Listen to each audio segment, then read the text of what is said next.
Leeds, Leeds, Leeds. What is happening?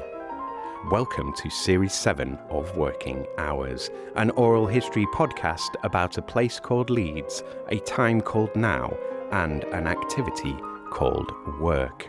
Working Hours is trying to interview 200 loiners, that's people from Leeds, over the first half of the most important decade in the history of the human species and ask them about what they do all day and hear how they feel about it. My name is Simon, and this is all my fault. My mission for this podcast is to try to capture just some of what my city, Leeds, a city that has declared a climate emergency, is doing during humanity's biggest emergencies. On Working Hours, you hear how loiners have, are, and will be coping with our multiple and expanding crises during their day-to-day working hours. To tell this story, I need loiners like you, dear listener. I need people in Leeds or people from Leeds to come on this podcast and tell me about what they do all day and let me record how this decade affects our work. Thank you for listening to this episode. What did you want to be when you grew up? I wanted to be a vet. Nice. Not what I ended up doing, but yeah, that was definite. I was adamant I was going to work with animals. I did briefly by volunteering at RSPCA, and I did a few weeks there, and then I seen a dog get put to sleep, and me being very young and naive at the time, I didn't like that, and I was like, it's not for me now, I can't do that, and I gave up on the idea probably about 16, 17. So what was the pull? Was it just, I really like animals, I'm going to do that? Or was it all creatures great and small or something like that? Yeah, I think I've always grown up around animals and like as in pets, not like a farm. But I think it was just wanting to look after them and wanting to help them and stuff. And I've got quite a nurturing sort of like personality and wanting to care for them. So, and I thought I could save every animal. And when I realised that that wasn't the reality of what happens in that industry, I was just like, this is too much for me. And we'll go elsewhere. So it quickly changed. So did you have something else in mind to go to, or was it just sort of... Absolutely not. No. The intention was I was going to stay on in the sixth form at school. And that's changed very quickly. I changed my mind. I think I had a fallout at school one day and I decided that I'd do something different. And my dad, I came from a very hard-working family that my mum and dad both had their own businesses. And from a very young age, I worked within them businesses. And basically, when I said I wasn't going back in the sixth form, my dad said, well, you better get a job. And I thought, and I was very, very, very shy and very, very quiet and timid.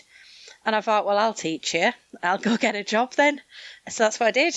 I applied for jobs, went for interviews. Little old me, I'd only just turned 16 and walked into offices, into interviews, which felt so crazy scary, but I was just prepared to prove my dad wrong that I could get a job.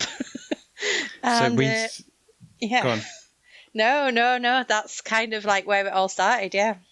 So it just made me think of like, so that job search, how did you go about it then? Was it a sort of letter writing or like you were going into places? Or it was me going and buying a newspaper in the shop and going through the jobs.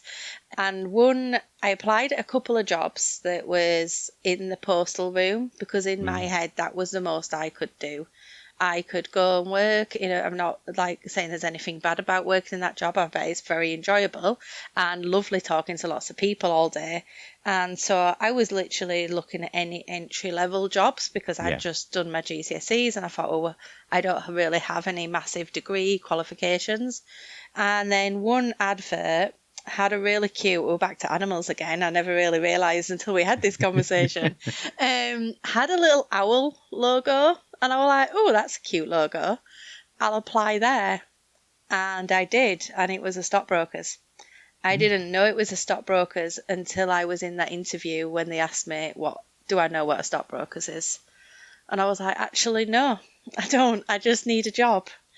And I had the interview. I don't think we talked at all about my experience or about being in a stockbrokers or any of that. I just got on really well with the guy. I'm still friends with him now, all these years later, that interviewed me. And we got on very, very, chatted away, talked about photography, because at the time I'd just done a photography GCSE and I had my own darkroom and I was interested in taking photographs. Cool. And we started talking about that. And then I thought, there's no way I'm going to get a job there. Like, who do I think I am going into this office in Leeds City Centre in a little suit? And, I was tiny at the time and just straight out of school. I went from a school uniform to an office uniform. And then I got a call. They phoned me at home, but obviously I was still living at home with my parents. And my mum answered the phone and were like, oh, you want to speak to Emma Harper? Well, Emma, no, maiden name at the time. And called me and were like, there's someone on the phone for you. And I had no idea what that call was going to be. And then, they were like, you've got the job. Come on Monday. And there I was. At the very, very young age. I think I was the probably youngest member of staff in there, and I walked in to that office. Now it blows my mind when I think back, because my kids are now that age and I couldn't imagine them doing it. I don't really know how I had the guts to do it, but here I am still 26 years later. Was that like, how many interviews had you done at that point? That like a really early one? I'd done 2 interviews, which were both, one was to do some postal trolley and one was like a tea lady or something in an office. And that was my 3rd interview. And I got the job. Yeah, landed on your feet there, didn't you? Bit crazy, yeah. You're listening to Series 7, Episode 5, and to my guest, Emma Harper. This is another Squadcast recorded on the 23rd of April 2026. Hello, colleague. Before we start, some notices. Firstly, Emma, this week's guest, has a business networking event this Sunday called Support Local. So 14th of June 2026 at 7 Steps Bar in Pudsey from 1 p.m. till 5 p.m. Entry is free. Get off your arse and get down there. I'll remind you about it again at the end of the episode. The info for it is also written down in the show notes. You can find 7 Steps on Maps. Search for it. I'm not doing everything for you. Also, don't forget my Introduction to Podcasting workshop at Swarthmore Education Centre in Leeds on Saturday, July 11th. It's £25. Tickets for it are available on Eventbrite. Book now. Link is in the show notes. On the guest front, just to update you, I have had to make the effort to get those final guests in order to hit 200 episodes. That's very dull. So much for the power of social media. But I've done it now. It's sorted. Freedom creeps closer to me. I'm going to tattoo the mantra, if there ever does alt for naught, then do it for the sen. Somewhere I can see it. Okay, let's get started with this episode. Emma Harper is a senior analyst at a stockbrokers firm with 26 years in finance. It's been a career that she truly loves. Outside of her day job, Emma is married with 2 children and runs 2 charity groups, a local community fund, now in its 10th year, and a volunteer team supporting the hospice that cared for her mum. Emma also hosts a monthly bereavement support group in her late mum's honour, because, she says, no one navigating loss should ever feel alone. Emma is a lifelong autoimmune and allergy warrior who is passionate about raising awareness and supporting others on that journey. She's a life's too short kind of girl. Travelling with her family is her therapy, exploring new cultures, learning, laughing, and making memories.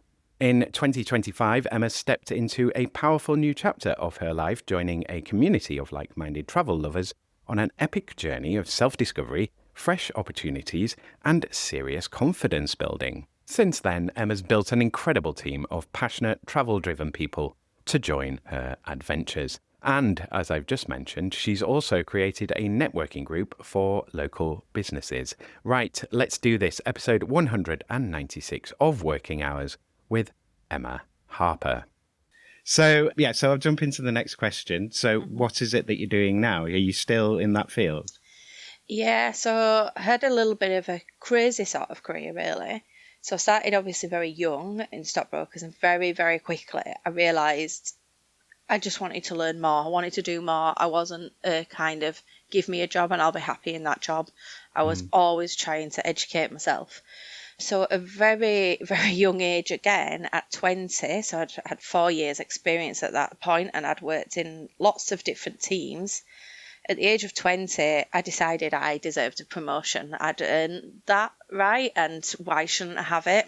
And in them times, there still was a little bit of male-female divide going on. So not only was I 20, but I was also female, and most managers in the office were male. So I couldn't get a promotion. They offered me a pay rise, and I went, but it's not about money. I'm not interested in that. I want to work up. So I left for a competitor. But in the meantime, I had met my husband, which, well, was my boyfriend at the time. I'd met my boyfriend there. And he stayed. He still worked there. I left and went to a competitor. I worked at another firm for nearly 10 years. I got married in that time. I had children in that time. I'd gone from full time and taken over the world. When I did start there, I was very, very young and going in meetings down in London, going into places where women at 20 in that industry don't really set foot in them rooms. Yeah. And that it was all kind of amazing. And then I had my children, and I was just like, this is not for me. And I think there was a bit of disappointment there, because obviously they'd put a lot back in me to get to that position. And then I'd gone, actually, I've got my kids now and I only work 2 days. So I lost my position, which was a senior position. And I went back to do a really, really rubbish, below me manual admin job. And I was like, well, again, I thought, I'll teach you, I'll sit and do this job. Like, you don't get rid of me that easy. So I did that job for probably about 5 or 6 years. But I was quite happy with that, because I had my life at home with the kids and I wasn't bothered. And then I got made redundant. I got made redundant the same day of my 30th birthday. I went into the office and I had all balloons and banners at my desk, and they took me in to make me redundant. And I walked out. It was a bit crazy, really. I walked out. I was absolutely heartbroken. I don't really know why, but redundancy can affect people like quite bad. Even if you don't really enjoy your job, you get quite upset, that sort of rejection in it. And no control over it, like no warning. Yeah. I was like, if I want to leave, I'll leave on my basis. Exactly. Yeah. So I got made redundant, and then a couple of weeks later, as I said, my husband still worked at my old job, and I was at a work friend party, which was at my old work friends. And I bumped into my old boss and he was the boss that had actually offered me a pay rise 10 years prior to keep me. And I said, no, thank you. I want the promotion instead. And he offered me a job, and I walked straight back in the following Monday and went back to my old job. And then slowly I upped my hours, and now I am back working full time. I do absolutely love my job. So I've changed a few positions still within my job. I've kind of moved around a little bit, and now I am a senior business analyst. So I have a lot of experience in different roles that now offers me the position I am now. So, and I do absolutely love my job. Don't get me wrong, I have them days where I moan about it and it's stressful or all that sort of stuff. However, I do walk into the office and I look forward to it. And I know that's quite sad saying it out loud, but I do. I suppose I won't be there 26 years later, otherwise, would I? Well, I mean, it's like lots of people from the outside, it can seem like, oh God, that's really boring and dry, and like what you're doing, and you're just sort of picking up the phone and going buy, sell, and yelling and looking at screens and stuff. But it's like, it's a very information rich field. Like every day will be different. You'll be learning, like the learning, because you're always learning stuff. Yeah. Like whether it's a new company and like what they do and what they're about, or, and various new products, you're always, everything's always changing. It's always dynamic. It's always live. It's like, and it changes second by second and day by day, but also stays the same. So there's a consistency to it as well. So because I know that you're not just working full time there, you're also working elsewhere as well, but we'll get into that. So, do you think the time away from kind of the broking, the dealing side, when you were doing that admin role, do you think, was there any benefit to that? Did that help with you, with the stockbroking role overall? Did it help you kind of see more holistically how the business works? Was there anything useful that you've sort of taken from it? I think I honestly I am a bit of a sponge for things, so and I'm quite a positive person, so I feel like there's nothing that's wasted time. I don't live by regrets or any of that sort of stuff, so I feel like there's always something that you've learned from whatever you do. So even doing that role, I had interactions with different people that I wouldn't have normally done. I maintained the wage, but not the position. And it enabled me to have that time with my kids. So I was grateful for it, to be honest. Like, there was never anything that made me think, I mean, I didn't absolutely love it, because it was hard for me to sit back, but it was my time to sit back. It just wasn't my time to shine in that career. And I was okay with that. It's probably only the last maybe 5 or 6 years where I thought, actually, I can get back to the career path I was before I had kids. And I'm going to go aggressive for that path because I can do that now. My kids are a bit older and they're not reliant on me and all that sort of stuff. So no, I think there's always value in anything really that you do. And so there will be value in that. Maybe I didn't appreciate it some days, but yeah. Yeah. So did you think about moving out of that industry, or were you very much of the mindset of like, well, I've always done this, I can't do anything else? Yeah, so when I got made redundant, I were like, what the hell am I going to do now? How do I get back in? I didn't even entertain going back to my old job, even though that connection was still there because my husband worked there. But I thought now's the time to do a career path change at that point. And I pursued event planning. I went and applied for wedding planning jobs, and I went and applied, funny enough, Sue Ryder to run their manager charity team. And I got rejected from them all because I didn't have actual professional experience, which I found at the time very frustrating because I was like, I know I can absolutely smash that job. I've got a lot of different skills to offer. But yeah, I didn't get the jobs. I also actually applied, I'd forgotten about this one. I applied at Heart Radio to be a Heart Radio angel, to go out and tout for business and look at Heart Radio and do all their fun events and the competitions. And I was so excited. I was like, definitely going to interview, were amazing, definitely going to get this job. I was so enthusiastic. I'd already done bits of events by that point, so I had experience but not professional because I've never done it in a professional role. And they rang me up and said that I hadn't had the job and they had given it to a university graduate. And that was a bit of a kick in the teeth because obviously I didn't have that education background. I had years of experience in the stockbrokers, which didn't really, in their eyes, didn't translate to that job. So then it felt like an easy option to go back to my old job, I suppose. It was a bit of relief going, I'll just come back. And I was like, well, I'll just do it for a minute. I need a job kind of thing. And then soon before long, I kind of stepped back in and loved it. The business had changed. I mean, it's always changing anyway. And yeah, I don't kind of now have any regrets. I feel like that was probably the path I was supposed to take, really. It hasn't stopped me from doing any of my events or any of that sort of stuff. So I still do that. I just don't earn a living from that. I do that because I enjoy doing it. I'm an organised person. I enjoy doing them things. So, yeah. So let's talk about some of the other work then. So what else is it that you're doing? So there's more than one, isn't there? So what are you doing?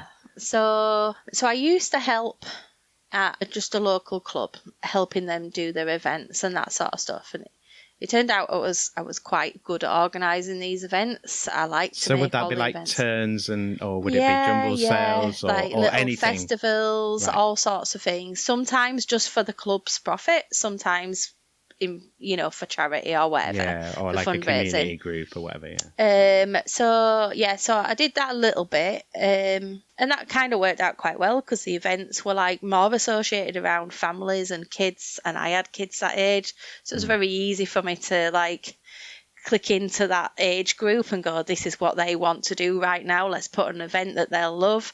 My kids got to also enjoy it, obviously. And then at that point, I was approached by a friend of mine. Said in a passing comment one evening that Farsley would be very good if it had a community defibrillator. And I was a little bit drunk at the time. And I said, well, let's get one then. And they were like, well, it costs like £2,000. I was like, well, let's raise money then. It's not a problem. And the next day I set up Farsley Defibrillator Fund. And in 4.5 weeks, we had his first community defibrillator. Nice. We'd fundraised, I'd shouted from the rooftops, I'd gone and pitched in every local business going, this is for everybody, not, it's not for me. This is for everybody. We should get one of these. And so very, very quickly we had backing from local councillors, local businesses. Everyone were like, yep, if you're going to take ownership of it, we'll give you money. You go ahead and get one. So we had his first one installed. And then very quickly we had enough money that we were like, let's have a second. So we installed the second one. And then we didn't do anything for that with them for a bit. I mean, we continued raising money because they need maintenance, they need new pads, all that sort of stuff. We put on local defibrillator awareness sort of sessions, went into different places and just explained about them and what the difference of a cardiac arrest and all them sort of things are, and why you would use a defibrillator and how the public, it's accessible to them and how they're easy and you can't go wrong with them. And exactly, yeah. The difficult thing that gets people most, the biggest question I get is that, I don't know if this is still the case, so don't take this as like gospel right now, but at the time, not all paramedics had defibrillators because there wasn't at a level of training that they was allowed to carry a defibrillator on their ambulance. And so then if it was a paramedic that were called that needed a defibrillator and they didn't have one, they would go to the local accessible one, put in the code, get the defibrillator. And what I couldn't get across to the public is, well, if they're not experienced enough to get it, then how can I use it as a public?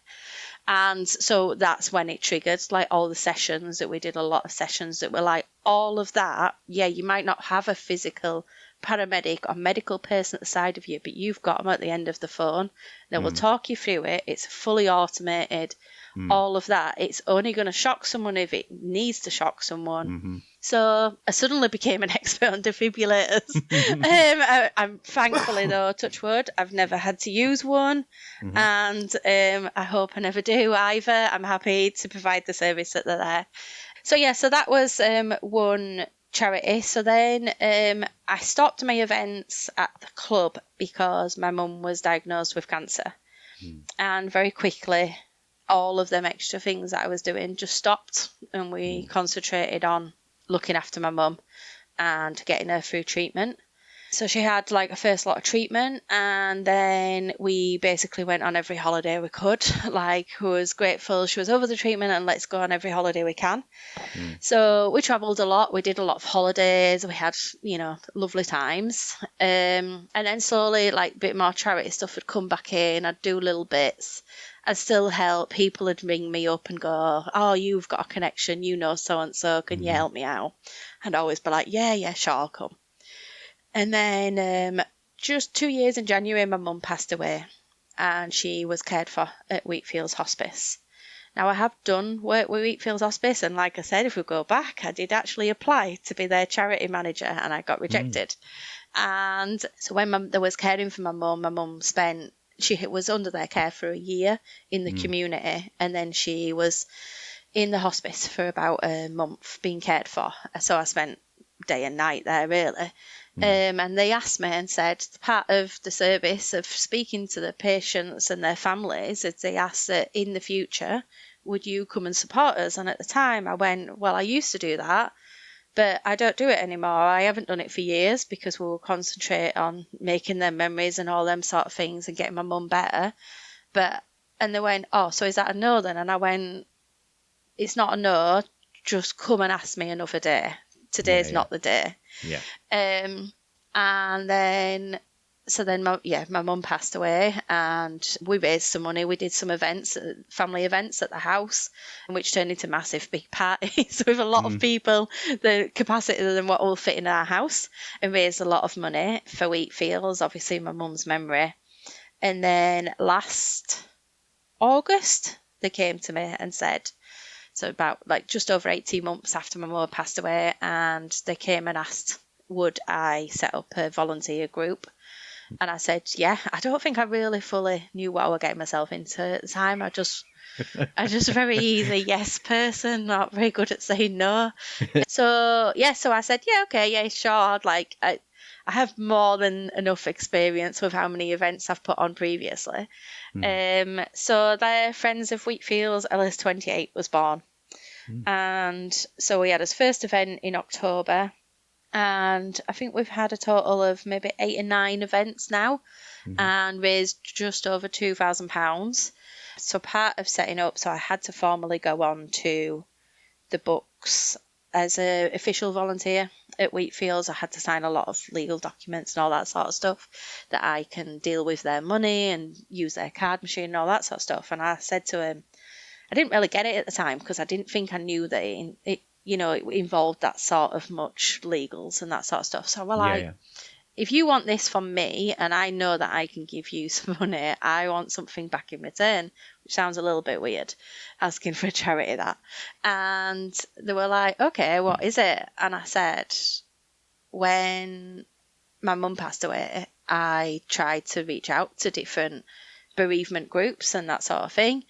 And I never actually crossed the line and went through the door and went to them, because it always felt a little bit stuffy and sort of like a bit more formal, and like I was being examined and judged and, thought process. And I didn't really like it. So I said, I would like to set up a group in your name, but I don't want any qualifications. I just want to be someone that is grieving and has lost someone and can connect with other people. And I thought they was going to say no, to be honest. I don't know if I thought that was a threat, that they'd be like, no, thank you, you can't do it because it's not formal, you're not qualified to do that. And they went away and they were like, oh, never been asked before. And they went away, had a little discussion and came back and went, no, it's fine, we think it's a really good idea. So my bereavement support group started in October. So I do that once a month. It's all people, there's no one that's qualified there. It is just people that have lost recently, some 10 years more. And that was my kind of thing that I were like, I will help you if maybe, I think probably a little bit helping me. Well, definitely helping me, not I think. And it was my way of giving back to people that I think people don't realise, that you think that is available out there, but it isn't really. Like, even though I'm very fortunate in work that I have access to private medical care, so I could have got that, that quite easily. I didn't have to go down NHS route. I didn't have to go down the charity route to get that help if I needed it. But it didn't feel like it's what I wanted. And since I started that, to be fair, everybody's kind of said that and said they've enjoyed coming to my groups because it isn't someone that's professional that's there. So we are now, how many months in? Like 6 months in? No, 5 months in. And we are a volunteer group of, I think there's 9 of us in total. We have lots of events planned for this year. So yeah, that's that's that charity group. And then the last thing that I did is, as you can tell, I don't really like to sit still. So, and I don't watch telly. Yeah, don't really watch telly. I don't know what I do with my time, to be honest, because I'm just always busy. Probably about April last year, I was just bored, and my friend had set up as an independent travel agent. And I was like, and she'd asked me over and over, she's like, holidays you do amazing holidays, you should do this, and you've travelled all over the world. And I was like, yeah, I know, but I don't want to do it. I don't want responsibility of booking other people's holidays, all that sort of stuff. And then one evening I just thought, oh, well, I'm bored anyway, I may as well do something. That's something new for me to learn. So I signed up to be an independent travel agent. Alongside that, I spent hours and hours of educating myself, of doing exams and learning everything I could about different places, different ways of booking things, different partners, different portals, all that sort of stuff. And I'm still doing it now. I'm actually with a new travel team, and although it's more about booking my own travel now, I've scaled back because I've realised something did have to cut with my time. So now, the company that I'm with is a travel membership where I just earn on my own travel and get like money back for my own travel, get cheap holidays. So that's where I am now with that. I don't think other than that there's anything else I do. Well, I mean, have you any hours left in the day to fill No, I think that is one thing that I would like is more hours in the day. You just fill them. You just fill them with something else. I would. Yeah, I got asked today at work, what time did I go to bed and how much did I sleep on average on a night, and I was like, yeah, it's not a right lot, and they were like, well, what, do you watch loads of telly? I was like, no, not really, no. I've just always seemed to be working or doing something or a hobby Pottering away at something. Yeah. So going back to the bereavement cafe, first of all, like, so when you initially kind of floated that idea, when you were talking about it, then my initial thought was like, oh God, this is a lot that you're taking on here. But it sounds like the way that you've set it up, because that very easily could have been like more tasks for you, more responsibility, more like, but it sounds very much like that's distributed, so you're not the linchpin that has to do everything. So the bereavement group, it is always me. That one is always me, and I'll be honest, the first I went straight out and went, this is what I want to do, this is how I want to help people, blah blah blah. And then very quickly it dawned on me the day I was driving down for that first session that I was like, oh wow, I really exposed myself here, because I'm about to talk about my own grief in a room full of people I don't even know. And to fill them silent gaps, I've got to talk, right? They're coming to talk, so I've got to fill them gaps. So I'm not going to lie, some sessions are really heavy. Some are really, really hard. And then others are actually really, really rewarding. They're like, they're quite light-hearted. Like, we have, weirdly, we'll go, oh, that was a right laugh tonight. Like, and that sounds really bizarre, but I think until you're in that conversation and in that position and not understand what people are feeling, you don't really see it. And, like one session, it was just before Christmas, and it started with everybody not wanting Christmas for obvious reasons. And it turned very quickly to actually funny things that their family had done, their loved ones had done over Christmas, and it actually turned into a nice, funny session of remembering them people.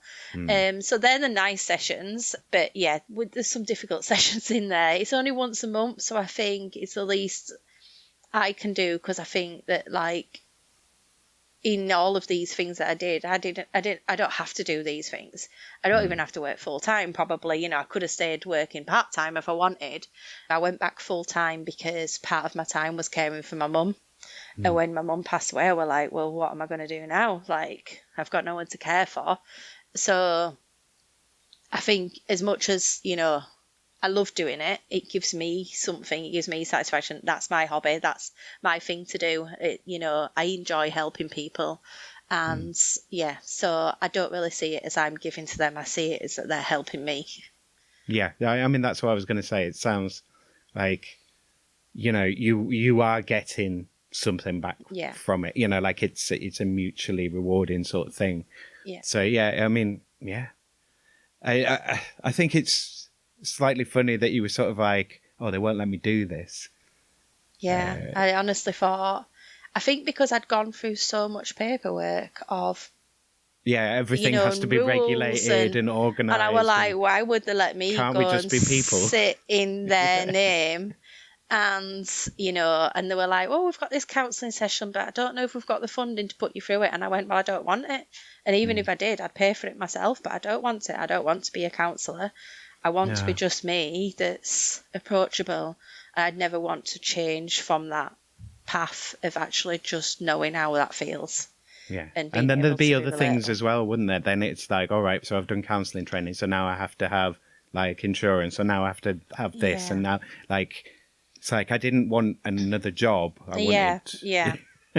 That's Through not all the of idea. these, I mean, when I first signed up to be part of like the travel team and sell that business, and that is an independent business that runs aside from my work, I was really scared to tell them in work, because I thought I don't want them to think that this is what my career is, because it isn't. Like it's just a hobby, because I need to fill my mind, and like I've always been active, always done things.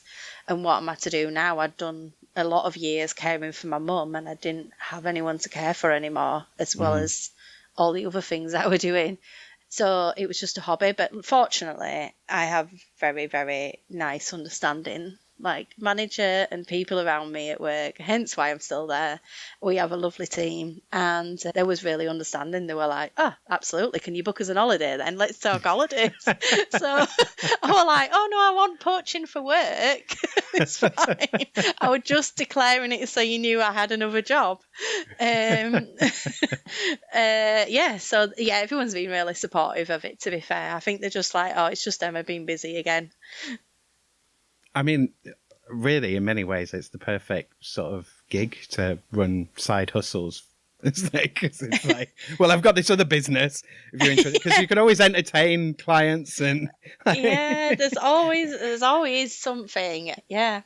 And why I actually approached you was actually something completely different. The local showcase, that's how it came about. And that was an idea I had one night, that I'd been to a networking event at work. So obviously a very finance surrounded networking event about people talking about their careers in finance.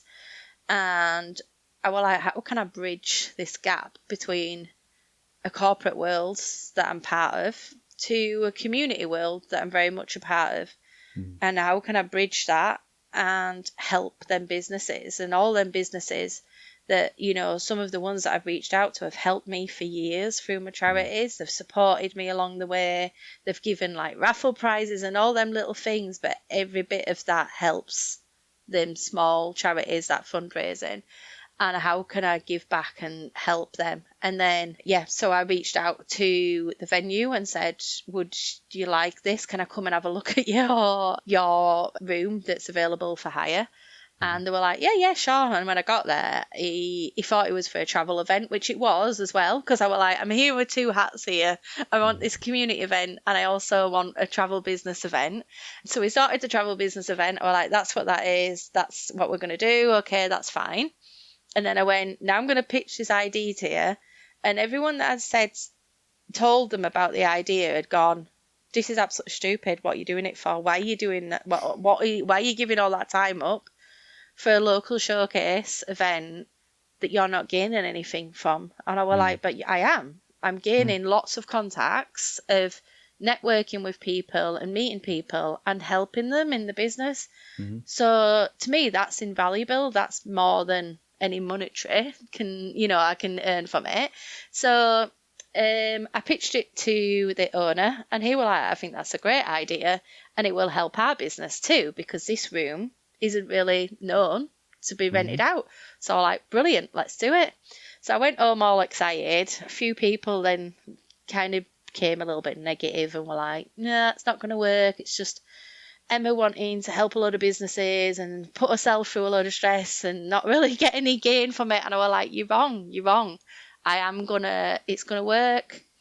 And they were like, well, is it a networking event? I was like, it's not a networking event. Is it a craft fair or a business fair? I was like, it's not that, no. I was like, I don't know what it is. And then did the old chat GPT. I was like, got to think of a name for me here. And it came up with local showcase. And I was like, that is what it is. It's local businesses showcasing what they've got. It might not be that they've got a product, you know, that's physically there in front of you. It's a service. And they might just make a connection that changes things for them just from one conversation. And here I am on a podcast to prove that. If that hadn't have happened, I'm not sure I would have ever got in touch with your site. So yeah, that's how that one came about. Like, yeah, so that is completely separate, independent. I say it's separate and independent, but it isn't, because it incorporates, depending on who I'm talking to at that event. I will lead by their conversation, and if it comes into it about travel, then I will talk about travel. Comes into it about working life, I'll do that. And so all of them, the conversations, you know, I'm there to have them conversations. You know, I'm a talker, as you can tell. Did you? Is it Climb? Do you know Climb? It's like a business festival. They ran it at the Royal Armouries last year, and I think the year before. No. People rave about it. So through my business making podcasts, I used to make the Leeds Business Podcast. They had the guy that runs Climb on there, and loads of people around it. And people rave about it. So they have these little fringe events. They have main business events and like big, and then they'll have like little bar things and stuff going on as well. And is it Climb, as in CLIMB? I think it's Climb, as in like a climbing frame. Yeah. And so I think it's Climb 25. There'll probably be another one this year, or it might be every 2 years or something. But there's a Leeds Business Podcast episode about it. But it sounds like you're doing a smaller version of that with the showcase of like, look, it's not quite a networking event, but it's not quite a conference, but it's not quite, but it's a place for us to meet and talk about things, but without the kind of the you don't have to come away with an action, you don't have to come away with a new business, but you can, like, it's a sort of incubator-ish kind of thing, but without the formality of like you must produce something. That's what it sounds like anyway. I mean, I hope it's a nice, successful event. I hope it is for the businesses, because I mean, I don't gain anything from it other than connecting with them people. You know, I aren't gaining any money from it. I aren't gaining any business from it, because I have no business to offer.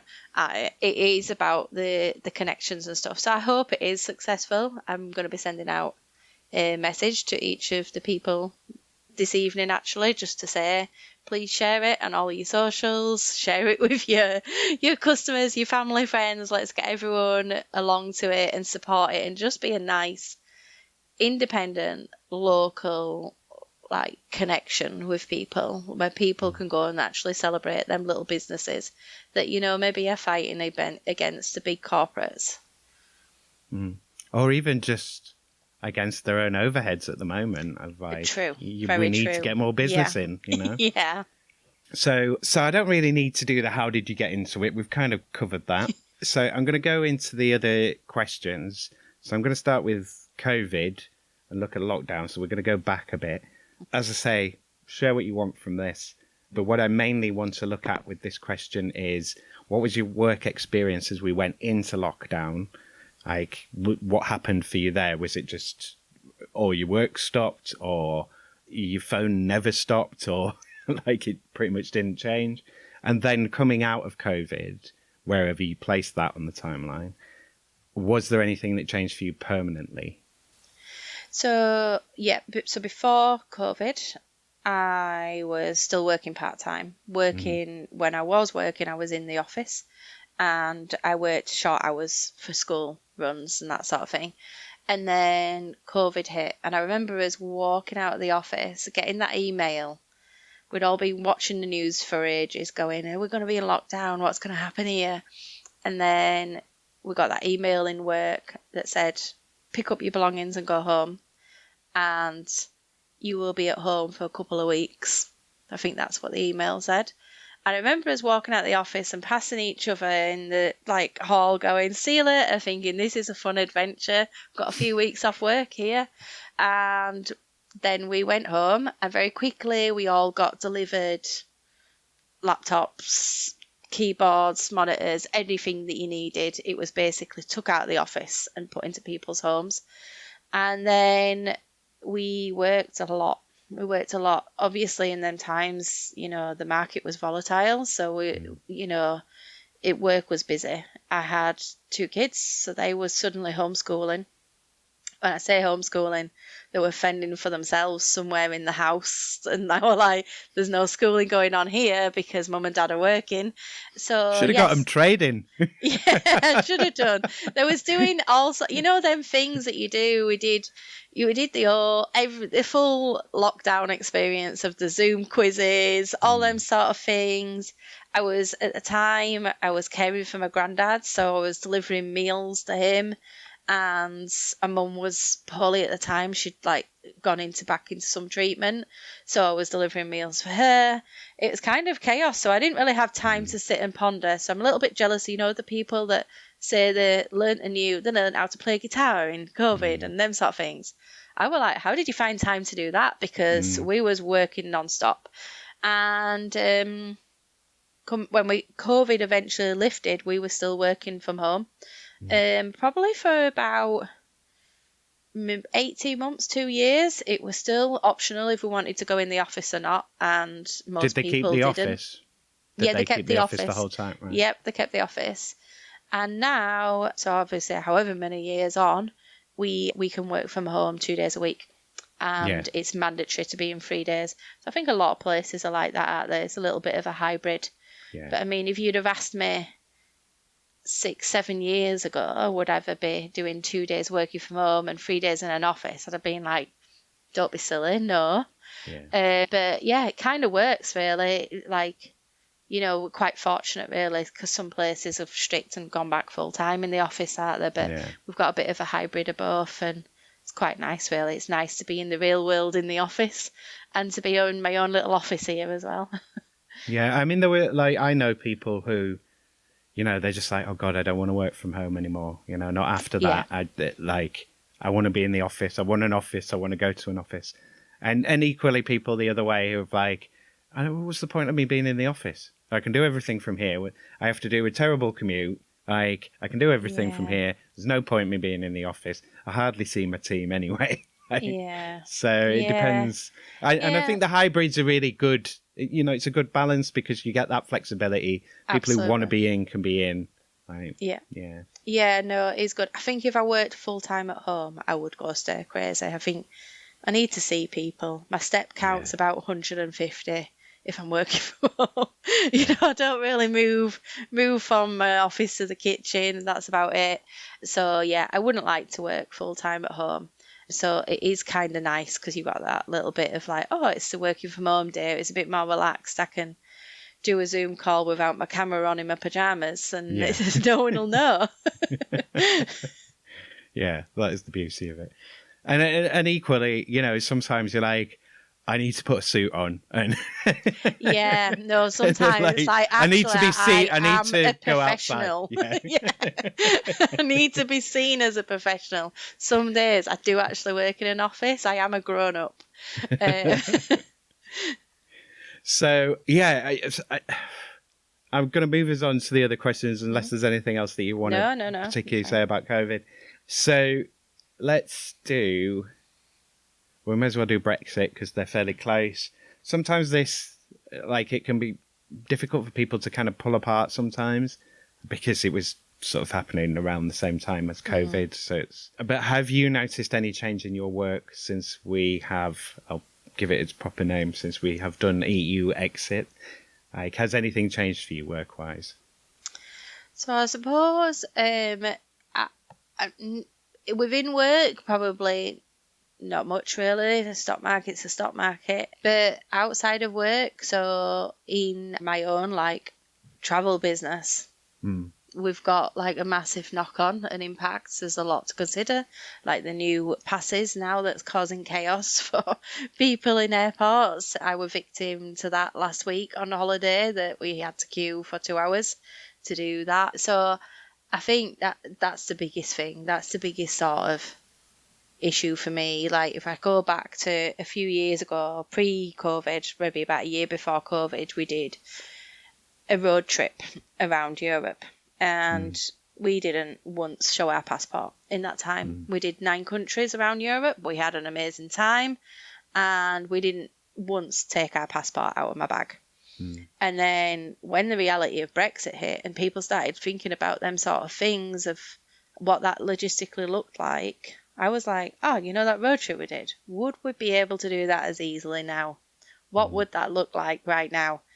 I have family that's from Ireland, and similar, we used to go over to Ireland and they never asked for his passport. We'd go over on the ferry, and I went to Ireland in October and they asked for his passport. I'm like, that's the first time it's ever happened. Luckily, I brought it because it won't be in my head to bring it. Yeah. So, yeah, I think that's like the biggest, I think that has to be people's biggest bugbear, surely. I mean, apart from like I don't really like to talk politics. I don't like to talk about the money side of things, because, you know, each person, I feel like that's very individual and personal to people, of their finances and, you know, that sort of thing. But yeah, the main sort of annoyance to me is how easily can I travel? How easily can my kids travel in the future? What does that look like? You know, I'm forecasting like what does that mean when my kids want to do a placement with university in a European country? What does that look like? So yeah, that's probably like the most annoying thing for me with Brexit. Yeah, I had another question then. Oh, I was going to ask you on the travel front, like we don't need to spend ages on this, but just with the current situation, as we shall call it, like what's that? I mean, what's your kind of read on that? Is that pricing anything out for you in terms of fuel prices and... Yeah, so I suppose what the current like climate, obviously over around the UAE and stuff, did change things very quickly. I mean, I classed that I was fortunate that I didn't have any customers that was booked to go to the UAE. However, like a week before, we was about to book a flight going via UAE because we have family that live in Dubai. And we was going to go on a family holiday, and the layover coming back was via Dubai. And so we was planning on stopping a few nights to see them and then flying home.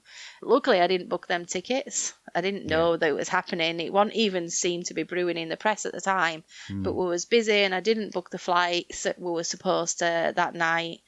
And I left it, and then this sort of kicked off, and I was like, oh, okay, luckily we didn't book them flights. Let's look for another tour, a different route. So yeah, it has a knock on. I was at a travel event on Monday, and it was with various partners, very famous companies in the travel industry.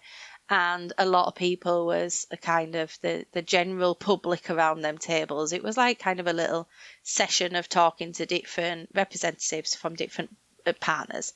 And the general like public of, well, are your prices going to increase? What's going to happen? What do I tell my customers?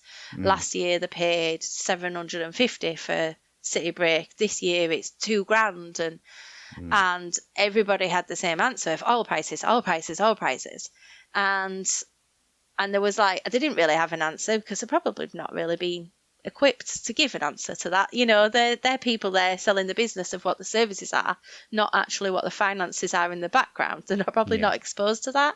So I didn't really have an answer. And I was sat thinking, well, what I think people don't realise when it comes to oil prices is that's pretty much everything that's going on in your house. Like everything that you've got, how is it being made? How is your food being produced?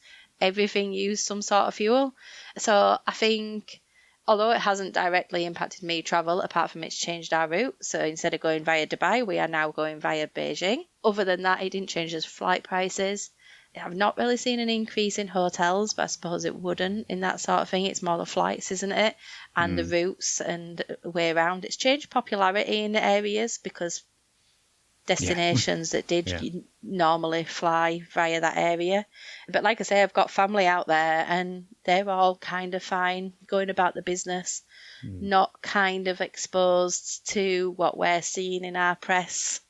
But you're only ever seeing, you're only ever seeing a snapshot anyway, aren't you? So, and then your mind kind of fills in the whole blanks of it. It's like, that's everywhere. And I'm like, oh my it's God, like everyone okay? Just happening there, which I've just is why seen they're this on filming Facebook. Something bad's happened. Yeah. And they're like, nope, we're all fine. This is happening somewhere in the several thousand square miles where you're located. Yeah. Is it next to you? Yeah. It's like that thing of like, oh, you're from England. Do you know so-and-so? It's like, nope. there's 60 million of us. Like, I haven't met everyone. Yeah. So, anything else on Brexit? No, I don't think so. Excellent. So, I'm going to move us on to... I've done COVID, done Brexit. I'll do climate change, then I'll do social media. So, basically, I asked this for a number of reasons, largely because I want to talk about climate change. But Leeds is a city that has voted for declared a climate emergency. And we're quite, we've got all this stuff going on. Mm-hmm. So... For you, is it something that appears in your work? Is it something that you think about? Or is that something that's that's not really within my remit to think about? It's a nice to have or something like that. Yeah, so I feel the closest thing of exposure that I have to climate change, of what is present in my life, is my daughter currently doing a degree, and it's in fashion. And that industry is very, very quickly changing. So I get to hear a lot. So shopping trips are not quite the same as what they used to be a few years ago. So we will go shopping and every single item of clothing will be checked what fabric it is, how sustainable that fabric is, what that looks like for the planet, what are we doing to save the planet, all that sort of stuff. So I suppose that's the biggest change. But all of that of what she's learning, and I mean, it's good that that's being embedded into that industry. How much it can impact the industry is probably another debate. But any change has to be better than nothing, right? So all of that, I think, is just generally raising awareness of all of them things. We have an electric car, all them sort of things of what do we change? How do we help a little bit, even if it's only a little bit. So, yeah, I suppose that's the kind of only thing that that comes to my mind of what I think of. Well, I'm going to say the thing that I've said to a couple of people on here, because it's not always the most obvious thing. But, yeah, I mean, the community work that you're doing, that's such an important part of, thinking about place, thinking about resilience, building connections, building community. That's an important part of sort of work and like I say, building resilience. So, you're doing that as well. So yeah. I suppose I don't think sometimes you do realise, like I said then about oil prices, that people don't realise the actual impact of everything that it has in their lives. Mm-hmm. And I think that's probably the same really for climate change. It's probably the same for Brexit. We could probably argue it with all of these things, that it's much bigger than that one thing that you may be fed through social media, through news. I don't watch news. You can probably tell that I don't watch news. I stay out of it because I'm not fully convinced that we're, I mean, you don't need to. You've got all the information about the world in front of you on your screen. You know what's going on. Yeah. So yeah. I mean, yeah, if it helps, then them little things add up to a big thing, I don't really like, the sort of the attitude of the little bit of ignorance. Well, why are we doing it when this country's not doing it? This country's, it's got plastic straws. So why we got paper straws? That them silly little arguments and stuff. But it's well, if we all had that attitude, then nothing would ever improve, would it? Where would we go? Yeah. And you can't just complain about everything all the time. You've got to lead by example as well. Yeah. So I would imagine in your your full-time day-to-day role, in the stockbroking role, you're not going to be posting TikToks of dances about whatever stock price movement or come and trade with us where the grooviest, the best. So, but I mean, with the other work, I would imagine that you do have to do a bit of social for that. I mean, obviously, we've discussed kind of how we connected online over Facebook. So, you're having to do some work in that area. How do you feel about it? And in terms of the return on investment for the time that you put in? Like, do you feel that it gives you what you need? Do you feel, I guess Yeah. I'm kind of asking, do you feel like you're good at it and you can get what you want from it? Yeah, so yeah, with social media, like, well, if I didn't have it, how would people know about my events? I suppose, first and foremost, like, without that, we wouldn't be able to connect. We still have that little bit of demographics that don't have social media that go, oh, I didn't know about that event. And I try and cover that with posters and local papers and that sort of stuff. But I think it's an amazing tool, really, because without it, I don't know how you would have them connections. A little bit annoying, the adverts, everybody hates them adverts and all the rubbish that you get on there. Interestingly, going back to COVID, so what started in COVID is on my personal Facebook account. I would post every day. I'd go, day 1 in lockdown, here's what's happened in our crazy house. I'd give a rundown of what silly things, how we'd annoyed each other, what we'd eaten, the banana bread phase. We'd painted the decking because there was nothing else to do that night, and them sort of things. And I got up to about day 200. And I was like, yeah, I'm losing will to live. And if I didn't post that night, I would actually get people message me and go, what's happened in your house? Like, I'm waiting for the next Well, you've created a installment. soap opera, yeah. It's Yeah, like, I was like, what? Like, have you done a Zoom quiz tonight? Have you been busy? And I was like, oh, okay, yeah. I was just like, I'm getting a bit bored. So it didn't serve its purpose for me anymore, because I was like, this is getting really repetitive. It's getting boring. I'm bored of hearing about what we're doing. So then it changed very quickly. And I had an idea one night. I have a lot of ideas when Martin like cringes. It's like, oh no, Emma's got another idea. I had an idea one night that I would do a public Instagram page, which is what the Harper crew is, which I reached out to you on. And I would share, because, what were we all missing in COVID? We was all missing as holidays, So I shared, like, give me something to do on a night, go back for overhaul holiday photos and all that sort of stuff. Look at this and share it and share content. So I moved basically what was a daily blog of everything that we was doing in COVID and how we survived it. And them days where it were low days, and I'd been to food bank that day or whatever I'd done, I moved it over to a public page. That public page, I think, has changed like so much through, it is literally a little biography of our life, really, because it has gone through the content has changed through the times of going through them times with, spending a lot of time in hospital and through chemo treatment with my mum and all of them sort of journeys, what's happened in his work, and us going back to office, my morning that we're going back to office, and then secretly loving it and all them sort of things. So yeah, without social media, I feel like, people they don't maybe see the absolute real everything of me, because, I still have a private page where I will share more personal stuff, but they see the stuff that I'm like prepared to share, and mainly the events, like, it's key. Without that, how would people know about them events? How would they know if, and it isn't just about, oh, look at, I've raised this amount of money. It's actually a look at what you guys have raised, because I've donated my time, but look at all this money you guys have raised in supporting that event. So yeah, I think without social media, so for me, it gives a lot back in that sense of like, how would I do that without it? My events wouldn't be a success without them. Are you on all the channels, or are you just focusing on a few? Yeah, I have like dabbled a little bit on others, and then I've always just gone back to Instagram. Always Instagram. I find it easiest to use. It's probably the one that I enjoy most because it's more about photos. I like photos. I like seeing people's holiday photos. I enjoy seeing them. I'm not one that's like, oh, they're on holiday, I don't want to see it. I'm like, show me your holiday pictures. I want to see what you're up to. Like, I like that. And I feel like Instagram fits that the best. Yeah, it's quite clean, and it's quite sort of, it's not too small, and there's not too much text. If you want to read the captions, you can go into it. Yeah, I can see that.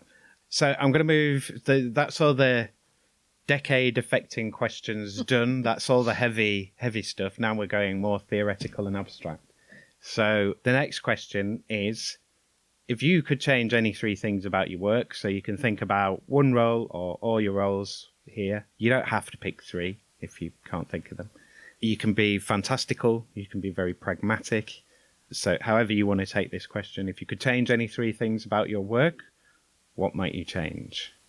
It's a good one. If I could change anything about my work, about any of the things, I'd say I don't think there's really anything I can think of apart from I need more hours.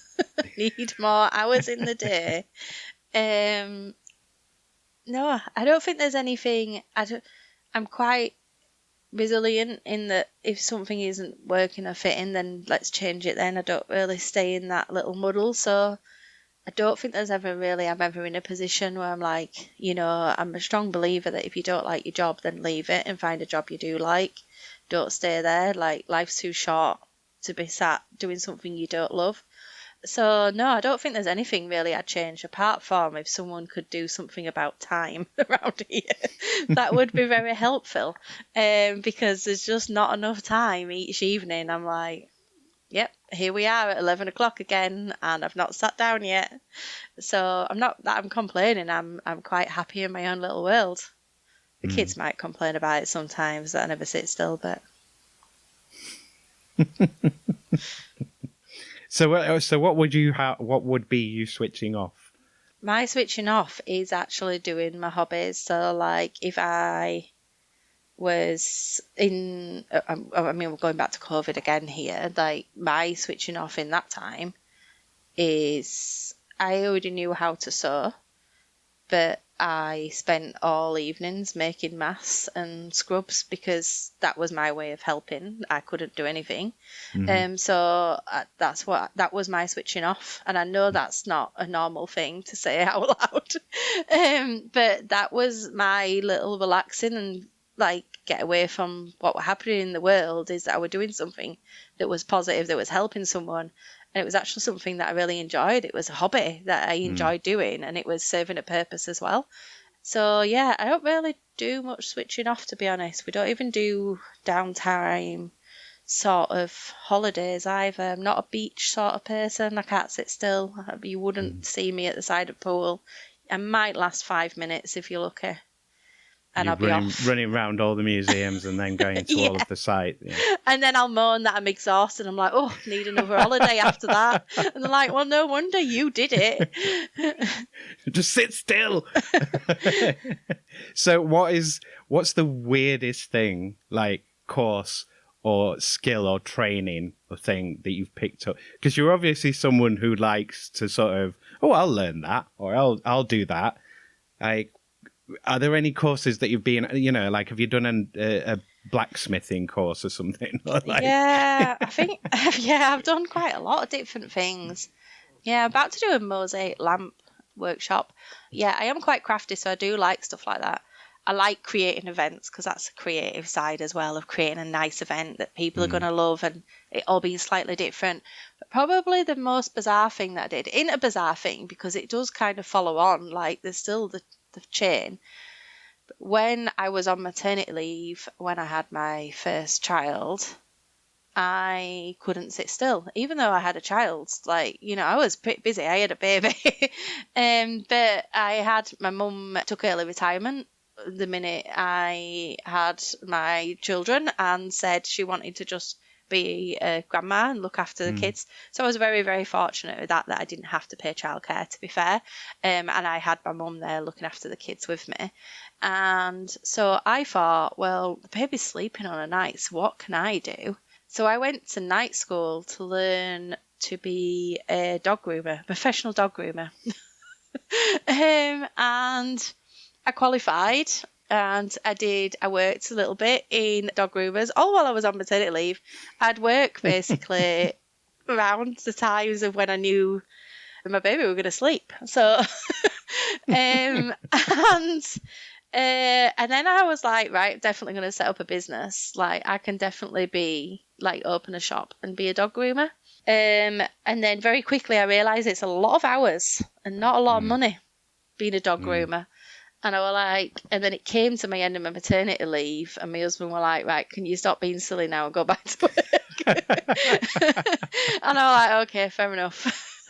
And I went back to work. But I do have dogs, so, it comes in handy, that skill. Yeah, exactly. Yeah. And to be fair, lockdown, I cut the Yeah. kids' hair, I cut my husband's hair, came in handy again, skill that stayed.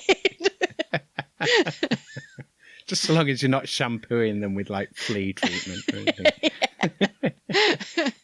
Oh dear. Yeah, that's probably, I can't think of any other crazy things. There probably is, but yeah. Do you scuba dive or anything like that when you're traveling? No, I don't scuba dive. I don't do any, to be fair, I don't do anything that is like that, mainly because I've had an operation on my leg. So in the middle of all the craziness of my mum living with us because she moved in when she needed care, I had my leg broken and reset, and it was elective surgery. And because I couldn't walk properly on my leg, my knee just kept dislocating. And it's a very sidetracked story, this. And so I had the operation in the October, and I'd put it off for 2 years. We'd actually done a holiday in Disneyland, and for 2 weeks I'd gone round in a mobility scooter. That's how bad it was. I could no longer walk. It was like quite extreme, really. So eventually I did the operation when I thought my mum was fairly clear for my treatment, and then she'd had like the all clear, and so I agreed for the surgery, and the surgery ended up a lot worse than what I anticipated, and I ended up on crutches and off my feet. So that was the October. And in January, they said it'd be a year before I'd learn to walk again. God. And in the December, my mum went into hospital and then was moved over to the hospice. So it kind of all changed very quickly. I was still on crutches at this point, still recovering myself, still on sick leave because I was on all sorts of medication. I had pins in my leg. And then in the January, when she was in and out of hospice and stuff, I ditched my crutches. And because there was no option, I had to care for my mum. So like I couldn't let that slow me down. And I'd just every day I'd just be popping painkillers and ibuprofen gel all over my leg. I'd be like, I'm fine. And my mum being my mum were like, you okay? I'm like, yeah, I'm fine. There's no problem here. I'm not in any pain. And I'd go out and I'd be like tears rolling down my face. I had so much agony. And then so probably right up to that point where I didn't do any sports because obviously I'd kind of I couldn't really walk, and then the recovery was really hard. And then after my mum passed away, I eventually went back to physio, started back in physio again because I was like, right, okay, I've been off crutches. What damage have I done? I'll have to just take that. And when I went back, he was like, oh, you've done all your physio. You've been brilliant. And I was like, I haven't. I've not done anything. I haven't done any physio. I've not done any of the exercise you sent me. This is what's happened since I last seen you. And he was like, oh. And he was like, right, well, because you have not thought once about your leg, you've just used it and you've brought it back to strength. So in what should have been a year rehabilitation, I'd ended up doing it in 4 months because there wasn't really a choice. And then going back, this is not really anything to do with work, really. We're going on about health, and then I became quite poorly with different things. And then I eventually got diagnosed with an autoimmune disorder. So that's why I set up my other Instagram page, which is not another allergy, because suddenly I'd been thrown into this. I already have EpiPens, I already had allergies, but I'd suddenly been thrown into this autoimmune disorder world that a condition I'd never heard of, a condition that, there was testing me thinking I had throat cancer, and it wasn't that at all. And I didn't know anyone to talk to. I was like, well, where do I go from here? How do I carry on a normal life? Like, all of a sudden, everything had been stripped from me of what I could do, or what I could have around me, what I could be exposed to. And I thought, well, I could sit here and have a good cry about it, which probably would have been good at the time, or I could find a way out of this, of like, what do I do next? So I set up the page, and very quickly, like when you start Googling stuff that you're not aware of, there is stuff there.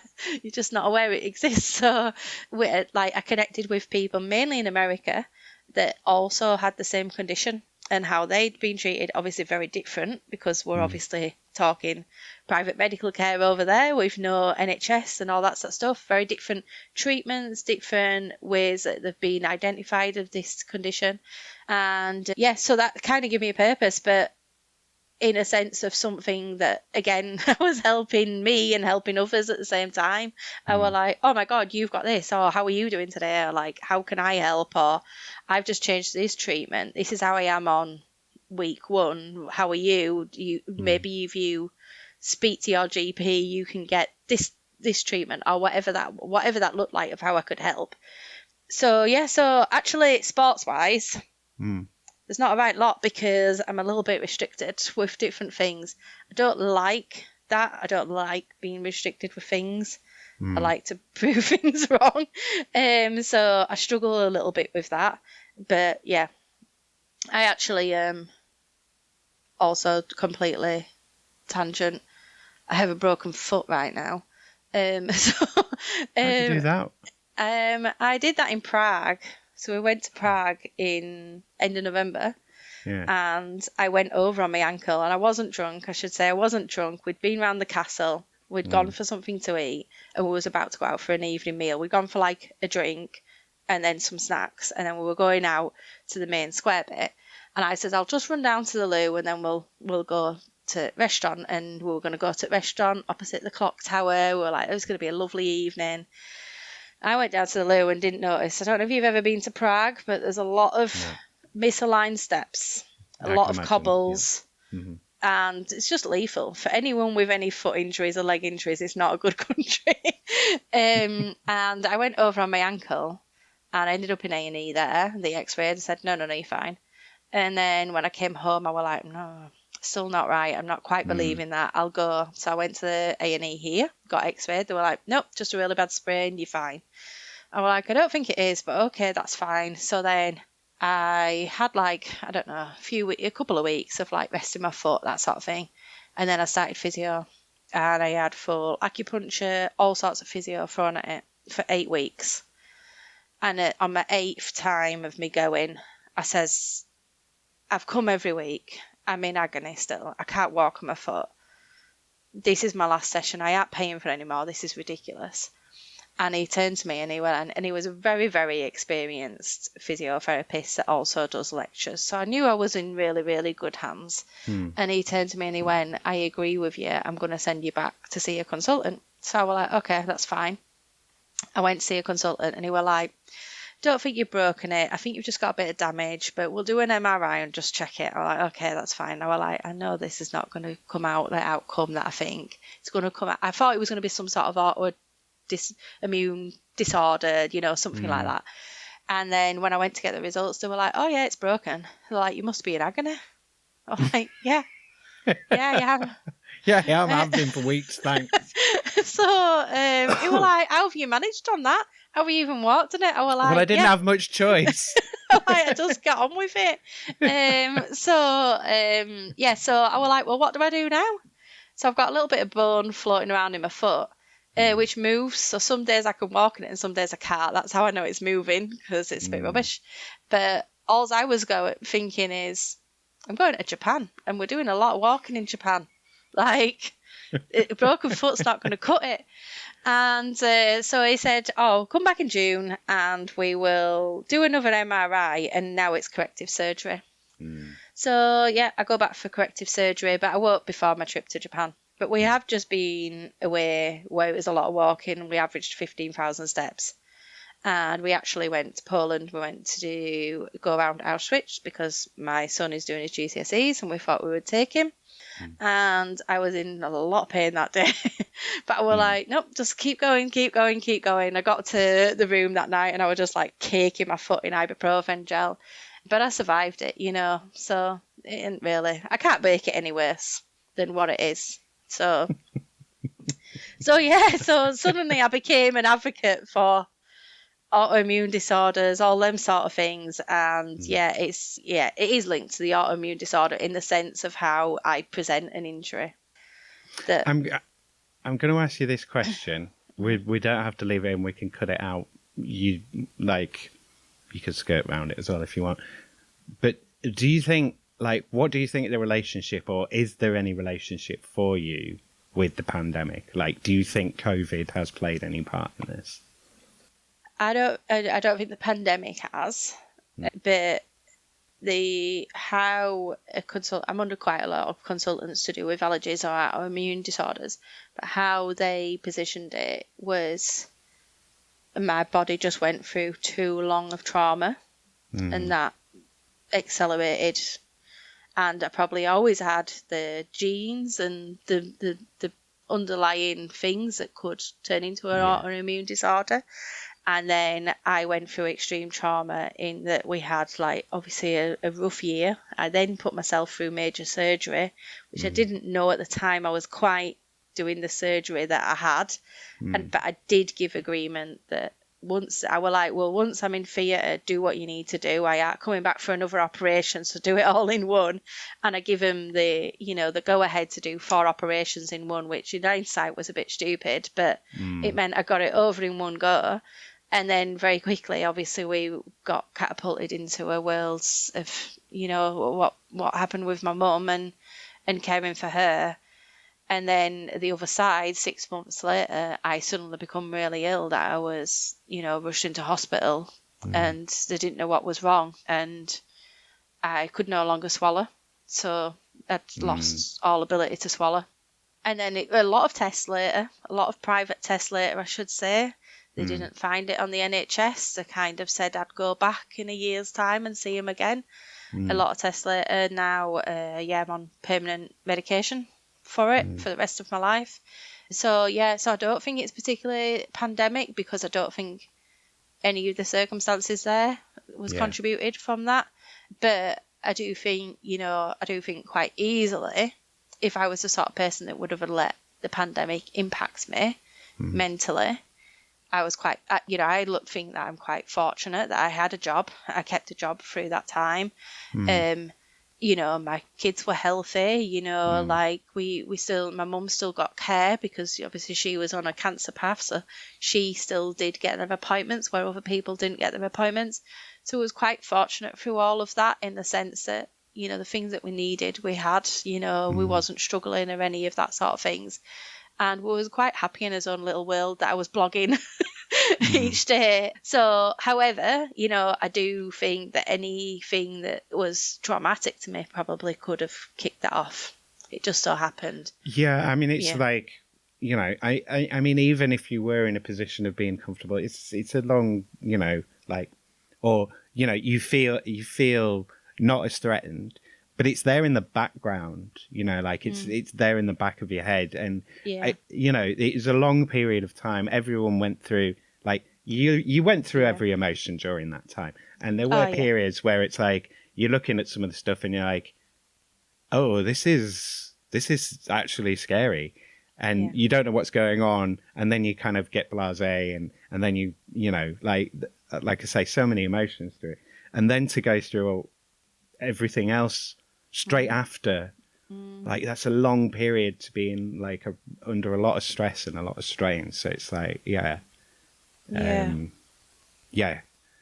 but equally, you're buoyant, you're positive, so it's you're handling it well. But it's that thing sometimes, it's your body shuts you down, doesn't it? And it's you need to stop. You need to stop and pay attention to me and figure out where you need to focus. Yeah, that is exactly probably what did happen. They were just enough. If you're not going to rest, I'm going to make you rest. And that did happen. But, I am, again, quite fortunate that I have very understanding employees that, were supportive through all of that, and I've been quite fortunate with that. And now, going forward, there is that understanding that there will be times where I just am on the floor and I just have to accept that. And, so it's almost like a different grieving process, really, of, it's complete changes lives in the last like couple of years not only changed because obviously someone wasn't part of it anymore and wasn't here and present, but also all his lives changed of like products that we would have in his house, of how we would, how we would live, how we would even travel.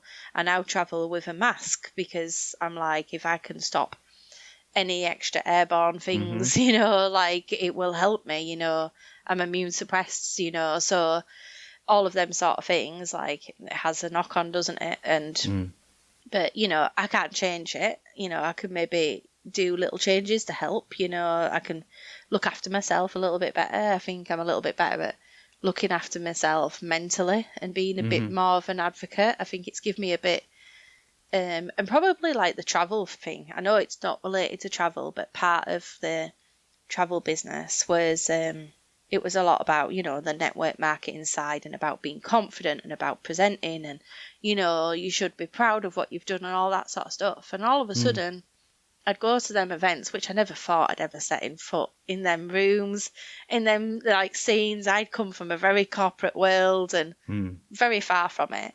And then all of a sudden I was in them rooms and I was like, oh, wait a minute. I do that every day. Like I network and talk to people every day. Like naturally, I don't even notice I'm doing it. I never noticed it was classed as network marketing because it's just what you do. Yeah, I do. I'm just chatting. So, so very quickly, it like give me like a different sense of confidence and like actually, do you know what? Like, I used to hide. I'd never used to present. Any of my charity events would always have a front person, and no one would know it was anything to do with me. So very quickly I was like, well, actually, like, worse things has happened to me in my life than standing up and talking to a room full of people. Like, that's which nothing you do anyway in comparison. Yeah. So like it did help me confidence wise and growing and actually, do you know what? Like even in restaurants of saying, oh, I've got an allergy. I used to cringe and think, oh God, like, I'm really sorry, guys. I'm sorry if I've inconvenienced your kitchen. And now I'm like, actually, I mean, I'm still a little bit like that, I'm not going to lie.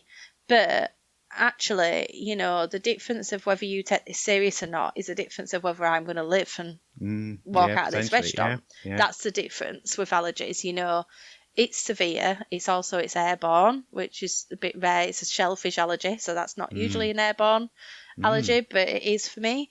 So, like, it is quite, it's life-changing, really. So, yeah, I suppose, like, all of them things, all them experiences, and when you think back to pandemic, and I suppose another thing is that I'm fortunate that all of it came about when we was out of pandemic, because I wouldn't have got that diagnosis then, would I? Yeah. It would have been a totally different experience. Yeah. Okay, I'm going to leave that there. I'm going to go into the final question, and then we'll, we might revisit anything. So, universal basic income, we did chat about this briefly before the recording. But yeah, so if there was a universal basic income, how do you think that might change your work? I would imagine it wouldn't. I mean, it's not going to make you do less work. It's not going to make you do more work. No. I don't think it'd change anything for you at all, apart from maybe with some of the other stuff that you're involved in. But yeah, what do you think? No, I don't think it would change in any way. I think, again, I think I'm fortunate that I'm not in a position where I need to think whether I need that, whether I think that's going to give value to me or my family, because we are very fortunate. But we're very fortunate for being really, really hardworking.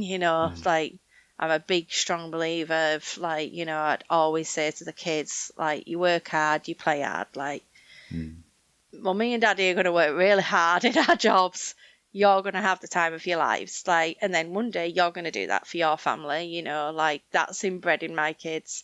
That was inbred in me from my parents, who was always a hard-working family of, like, and, it didn't really matter what was going on, that you got stuck in. Like, there were no job that was below you. It's a job that he's doing, then you crack on and do it. So, yeah, so I don't really, I suppose I don't feel like I can give a valuable answer to that because I'm not in a position.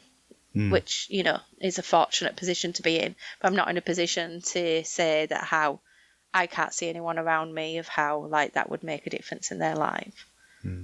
I mean, I've asked this before of other people, and I think it's just interesting. So, if it came in and it wouldn't really affect things for you, what do you think you would do with it? Would you give it to the? So, I mean, like, we haven't really talked about your kids and how old they are, but like, my first thought was like maybe pocket money for the kids, or to some of your charitable causes. Like, where might you redirect it if there was suddenly a UBI and you're kind of like, well, I don't need this. Like, what could you or might you do with it? Like, I'm not going to hold you to this, but just a sort of like a theoretical. Yeah, I don't really know. I think even if, and I used to say this a lot of years, and maybe this will change if one day I win the lottery. I mean, I would have to start playing the lottery to win it. But I used to say, like, if I won the lottery, I wouldn't change doing them things that I did because I enjoy them. I don't do them for anything other than wanting to help people, and you know, and I get that's what I get out of it. Yeah, it's and you like that, to you keep know, I busy enjoy as it. well. Yeah, You like to do things. yeah. So yeah, I think I'd probably just push it into extra efforts like that. I like my events to be amazing. I'd rather than scraping not profit, because it isn't profit, it's for the charity, rather than the charity getting 100%, the charity getting 70% of that money, but actually getting regular people that come back to them events and remembering them and retaining that sort of support. So I think that's like quite important to me. So I'd probably just push it into something like, what could I offer people that would give back in some way? You got me thinking now, like I'm going to get the money. Like, what could I do? Oh, well, at least that would be something. So if they did bring it in, it would be like, and like loads of possibilities for you of like, what can I can do all sorts of things with this. How can I help? Yeah. Yeah. Cool. Well, that's the end of all my questions. So I'm going to ask you for socials, where people can find you, and as well your event coming up. So you might want to give people details about that. While you think about that or find those details or whatever, I'm just going to ask, is there anything that you want to sort of revisit or anything else that you want to talk about before we wrap up? No, I don't think so. Like, whatever I've said now, I've said, haven't I? So... You've forgotten, haven't you? I've forgotten, yeah. Like, I've just yab away. Like, we've talked about loads of stuff. We've covered all sorts of stuff. So. It's a long time. I could literally stand in a queue in Asda and know someone's life story, and they can know my life story. And my husband will go, "Where do you know them from?" I'm like, that till there. That's where I know them from. Just met him. So yeah, I don't remember what I've said to you. Maybe I'll be in trouble if I hear it back. I don't know.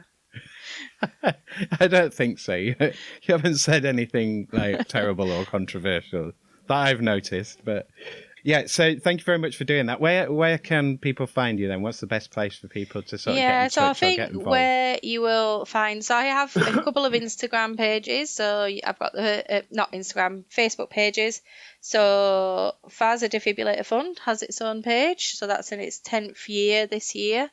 It's quite healthy and secure, is that fund. So not that we don't need the support, but you know, it's healthy, should we say. So if I'm going to put my effort somewhere, I'd probably put it elsewhere because there's other charities that need it. So yeah, so any events for that, and more importantly, there will be some defibrillator familiarisation sessions coming up this year, so they will be posted on there.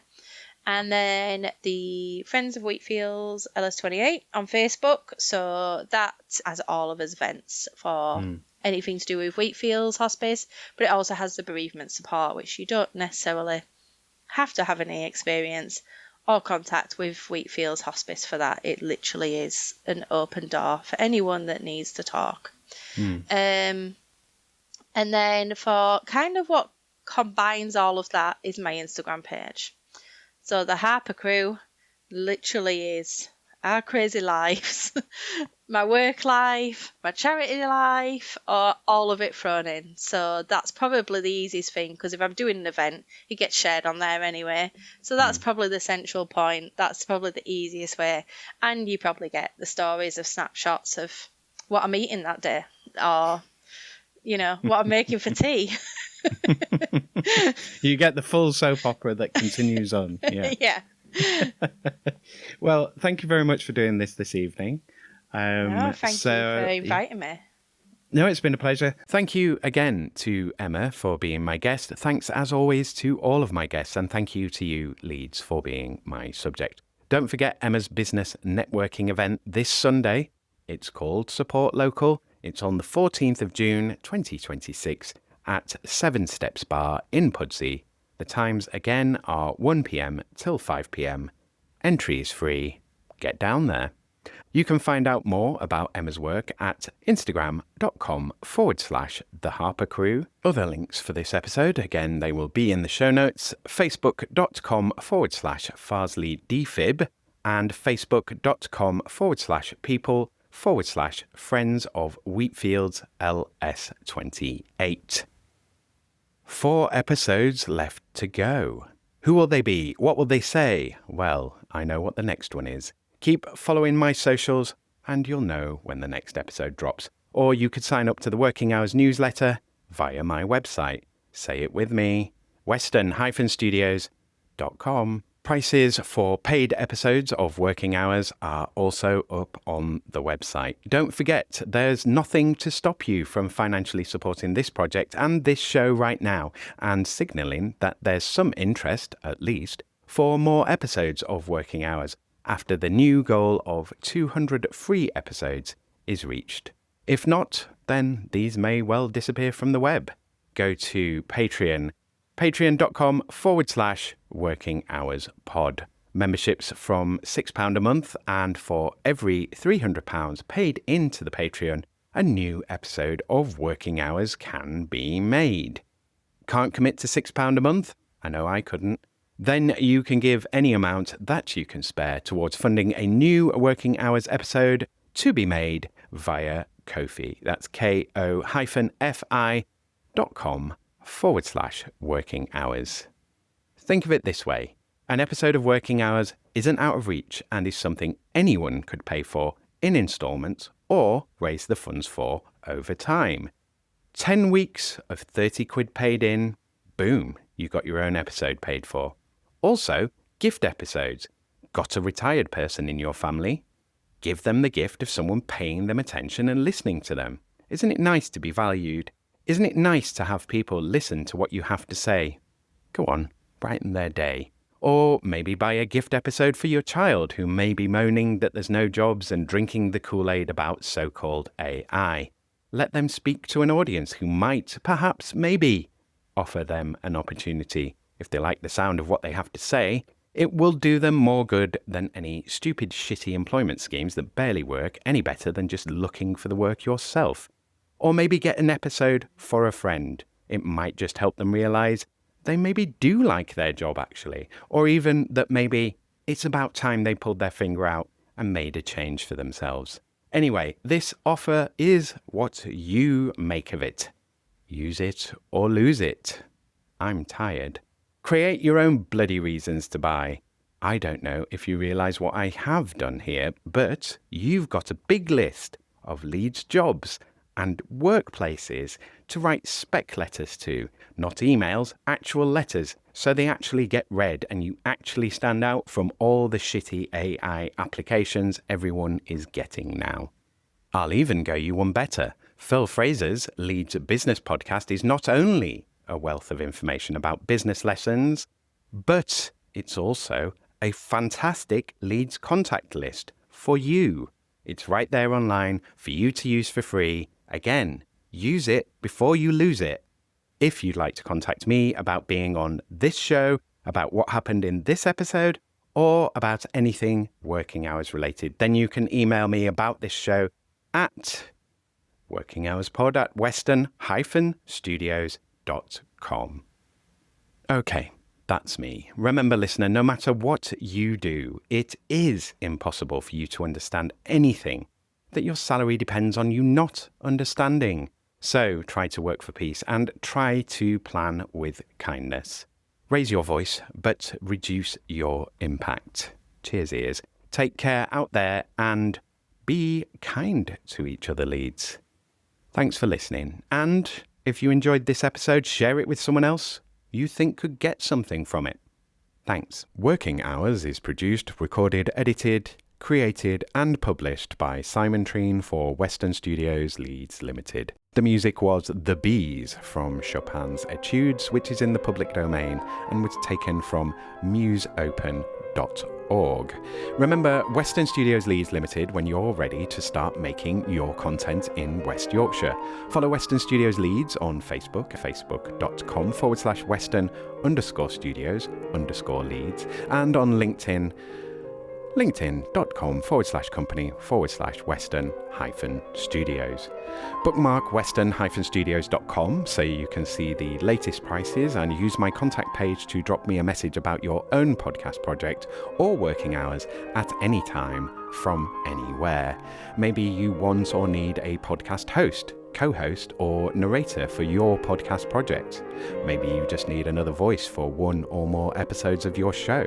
Podcasts are so much more than gossip, book promotions and marketing for online courses.